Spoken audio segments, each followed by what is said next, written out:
लहरी शिव शिव लहरी शिव गाइए अकड़ बम बम लहरी अकड़ बम बम सब बम बम लहरी गाते हुए जा रहे हैं। अब शंकर भगवान तो भोले देवता उन देवताओं के छल को समझ नहीं पाए। जो भी पास में से आ रहा है बाबा बम बम बाबा भोलेनाथ के बम बम रवाना हो जाए चलेगा। चंद्रमा आए बाबा बम बम चला जाए। यम वरुण कुबेर आए और कहने लगे बाबा हर हर महादेव। बाबा प्रसन्न हो गए। वाह भैया आशीर्वाद है खूब आनंद में रहो। बस जितना कर वो भी चले। धीरे धीरे जितने भी विमान आए थे सारे विमान चले गए। अब पीछे कौन रहा? अब पीछे रहा सिर्फ शंकर भगवान रहे। अब कोई नहीं रहा। नंदी और श्रृंगी बैठे और कोई नहीं।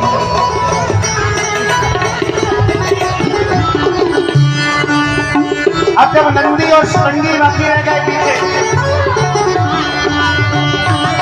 अब क्या करा जाए? नंदी कहने लगा बाबा भोलेनाथ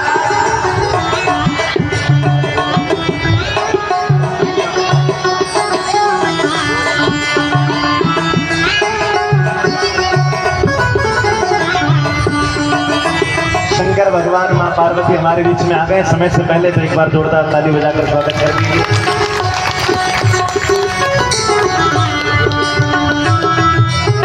क्योंकि अभी तो हमने बाराती रवाना नहीं करी। कोई बात नहीं, सुधराना वालों पर जल्दी कृपा है, जल्दी आ गया। कोई बात नहीं।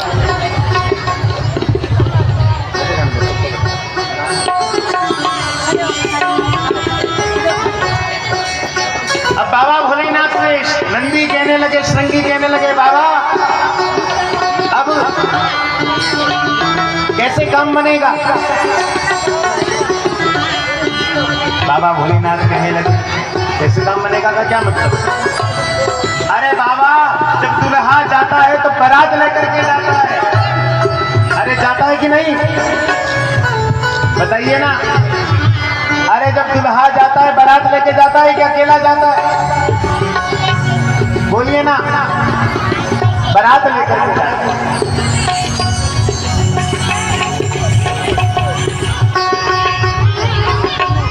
तो कहा अब बारात लेकर के जाए, हमारे पास में तो आदमी नहीं, सारे देवता चलेगा, किसको लेके जाए?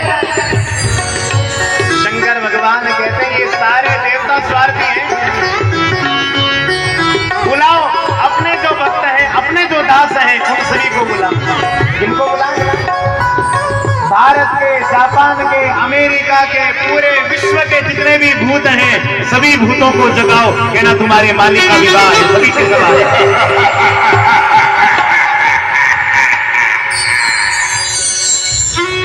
अब जापान, अमेरिका, भारत, पूरे महाराज पूरे विश्व के भूत प्रेत पिशाच डाकनी साकनी सब आने लगे। हू हा करते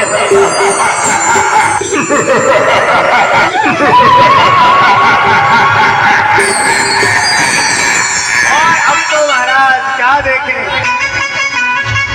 कोई नाचता आ रहा है, कोई गाता आ रहा है, कोई खून पीता आ रहा है, किसी के हाथ ही हाथ है, किसी के पांव ही पांव है, किसी के मुंह ही मुंह।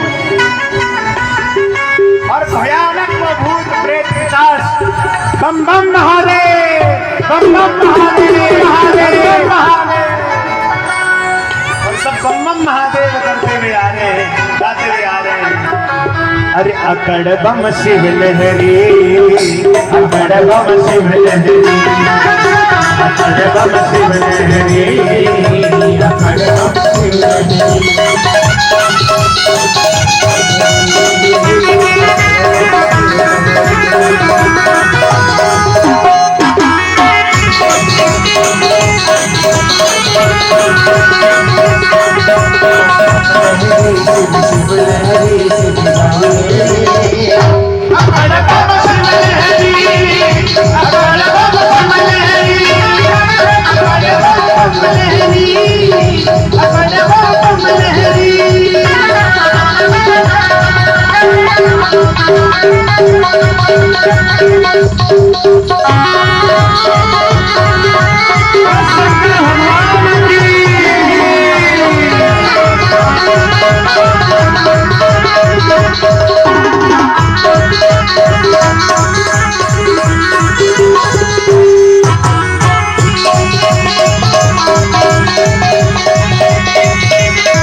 कथा में ध्यान है कि झांकी में ध्यान है? कथा में ध्यान है तो ताली बजाइए ना भगवान के विवाह में चलने। पहले तो एक बात बताओ, भगवान की बारात में कौन कौन जाना चाहता है? रात आइए मेरे भोजन का भोग लगाइए, रात आइए मेरी रात आइए मेरे भोजन का भोग लगाइए, मेरे भोजन का भोग लगाइए। भगवान को बुलाया, राजा राम जी आइए, प्रभु श्री राम आइए, भोग लगाइए, लेकिन भगवान नहीं आया। अब सोचा क्या कहूं भगवान जिससे मेरी बात को सुन के आ गए। तो भगवान से कहने लगा, भगवान ना तो यहाँ पर 56 भोग है, रूखी सूखी रोटी है और जैसे तैसे दाल बना रखी है, दाल रोटी है, खाना है तो आ जाओ नहीं तो भगवान। फिर भी भगवान नहीं। फिर वापिस भगवान से कहने लगा, अरे अच्छा अच्छा, मुझे लगता है आप अभी आश्रम के भरोसे बैठे होंगे, आश्रम में भोजन बनेगा, भोग लगेगा, आप भोजन करेंगे तुम्हारा। वो भक्त कहता है, भगवान आश्रम के भरोसे रहोगे तो आश्रम में आज एकादशी है, वहां के भरोसे रहोगे तो मैं भी भूखा मर रहा हूं तो आप भी भूखे मरे। अब जैसे ये बात कही, क्योंकि भगवान तो देखिए कौन से शब्द से राजी हो जाए पता नहीं, कहा भगवान आपके तो भूखे मर जाओगे, जैसे वो कर्मा भाई भगवान को खिचड़ा खिलाने के लिए बुलाती है तो भगवान से क्या कहती है, भगवान खिचड़ा नहीं खाओगे तो गाल चिपक जाएंगे तुम्हारे। और इतनी सी बात को सुन करके भगवान जगन्नाथ पधार जाते हैं खिचड़े को पार। अब जैसे ही उसने कहा, राजा राम आइए, भगवान हम तो खुद ही भूखे बैठे हैं, आप भी भूखे रहोगे आश्रम के भरोसे। जैसे ये बात कही, भगवान ने विचार करा, भक्त ने बुलाया तो चलना था। अब जैसे ही राम जी रवाना होने लगे और उसी समय सीता जी पूछने लगी, हाँ भगवान कहाँ? भगवान कहने लगे, मेरा भक्त बुला रहा है भोजन करने के लिए, तो मैं जा रहा हूँ भोजन करने। सीता जी कहने लगी, पहली बात तो आपका भक्त बुला रहा है और दूसरी बात वो भी अकेले भोजन करने जा रहे हैं, मैं भी आपके साथ में भोजन में चलूंगी। भगवान राम को भगवान राम कह रहे, ठीक है जानकी चलिए आप।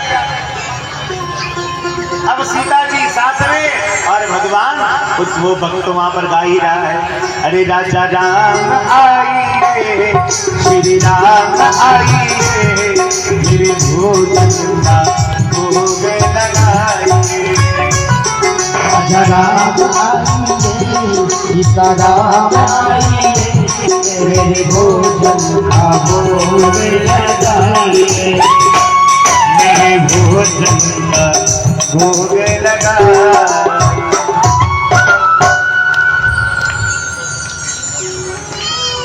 अब वो तो विनती कर ही रहा है, हाथ जोड़े हुए हैं और भगवान राम और जानकी सामने प्रकट हो जाते हैं। बोले श्री रामचंद्र भगवान।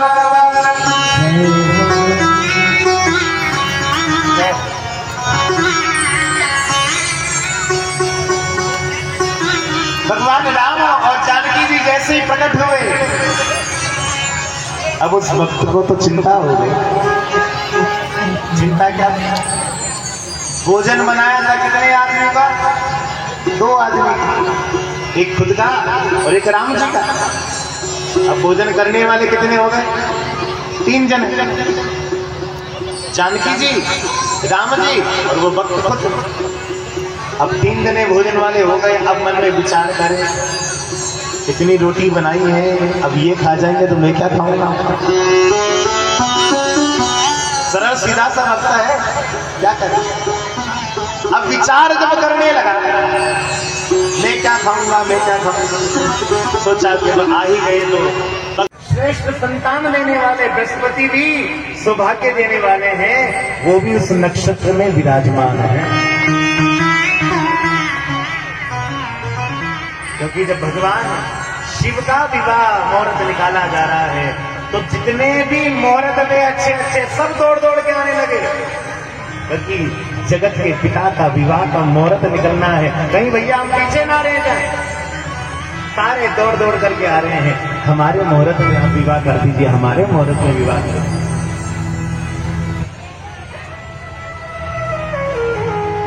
बढ़िया सुंदर दिन निश्चित हुआ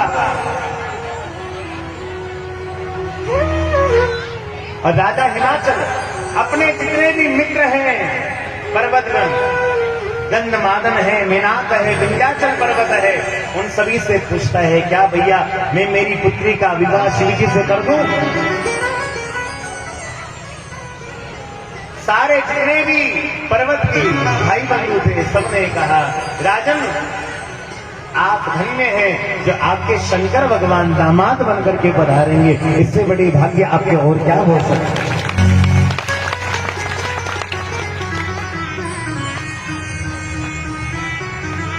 और वहां से सप्तऋषि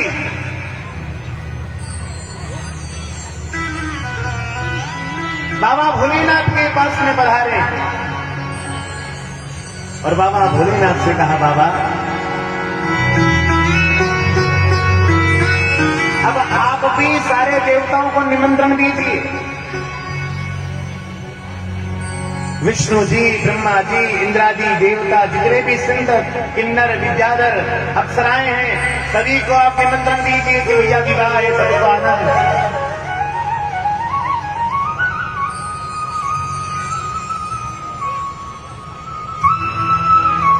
इधर शंकर भगवान सारे जितने भी देवतागण हैं, उन देवताओं को निमंत्रण भिजवाते हैं और इधर राजा हिमाचल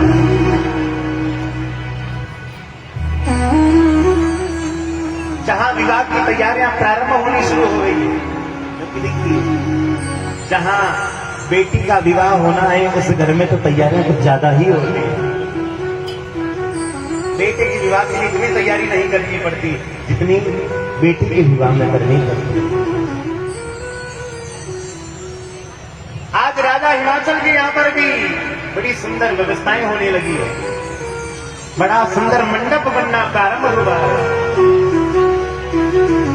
अनेक जितनी भी नदियां हैं उन्हें निमंत्रण दिया गया। गंगा, गोदावरी, नर्मदा, महानोदा, सरिद्वारा आदि जितनी भी नदियां हैं, सारी नदियां राजा हिमाचल के यहाँ पर आकर के स्नान करके ठहर गई और विश्वकर्मा जी को बड़ा सुंदर आदेश प्रदान करते हैं। विश्वकर्मा जी बड़ी सुंदर नगर को सजा रहे हैं, बड़े सुंदर नगर को तैयार कर रहे हैं और द्वार द्वार पर कृत्रिम हाथी बनाए। कृत्रिम हाथी आपने देखे होंगे ना, गुब्बारे के महाराज हाथी, गुब्बारे के घोड़े, जैसे लगता है जैसे सहज में खड़े हैं। देखने में हाथी खड़ा है लेकिन महाराज दूर से देखने में हाथी दिखता है, नजदीक में जाते तब लगता है ये तो बनाया हुआ। इतना सुंदर विश्वकर्मा जी ने बनाया और साक्षात स्फटिक मणि के समान नंदीश्वर बनाए हैं।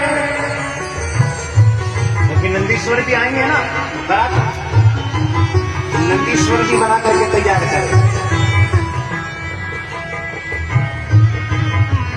हाथी घोड़े लोकपाल और बड़े बड़े जितने भी ऋषि हैं उन ऋषियों को भी बना करके बैठा दिया है। ऐसा लगता है ऋषि साक्षात बैठे हैं। और इतनी सुंदर जब पत्रिका, इतना जब सुंदर यहाँ का आनंद जब महोत्सव बनने लगा है, लग्न पत्रिका लिखी गई और वो लग्न पत्रिका सप्त ऋषि लेकर के शंकर भगवान के पास में गए।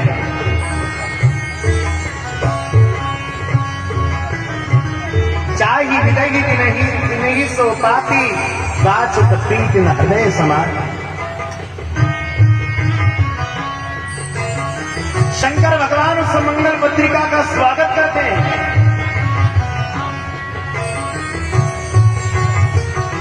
आज से 7वें दिन बाद में विवाह होने वाला है। इधर ब्रह्मा विष्णु सिद्ध मुनीश्वर सब शंकर भगवान की उस विवाह के लिए तैयार है। बाबा भोलेनाथ आदेश निकाल देते हैं। होता है ना, जब मुख्यमंत्री की रैली होती है, सरपंच हो प्रधान हो कोई भी हो, सबको आदेश होते हैं, भैया पब्लिक लेकर के नहीं आए तो फिर देख रहे ठीक नहीं रहेगा तुम्हारा। जब सभाएं होती है नेताओं की तो सबको इकट्ठा कर करके ले जाना पड़ता है। अरे आप चलिए, आपका भोजन हम करवाएंगे, आपको हम लेके जाएंगे, सारी व्यवस्था हम करेंगे, आप तो चलिए। वहां भीड़ करेंगे, जाना है। तो आज बाबा भोलेनाथ ने भी आदेश कर दिया, अरे भैया कोई भी मेरे विवाह में नहीं आया, कोई भी देवता, तो ध्यान रखना उसको मैं अपने इस देवताओं की सभाओं से बाहर कर दूंगा।